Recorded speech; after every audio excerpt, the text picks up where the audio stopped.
अस्सलामुअलैकुम दोस्तों, welcome back to our channel find Urdu.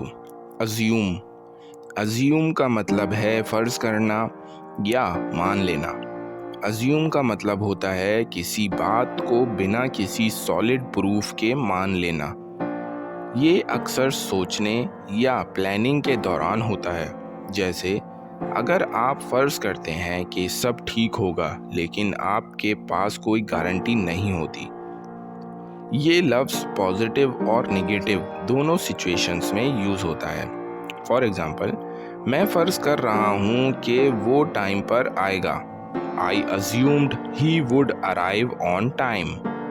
तो दोस्तों, अज्यूम का मतलब है किसी चीज़ को फ़र्ज़ करना या बिना सबूत के मान लेना।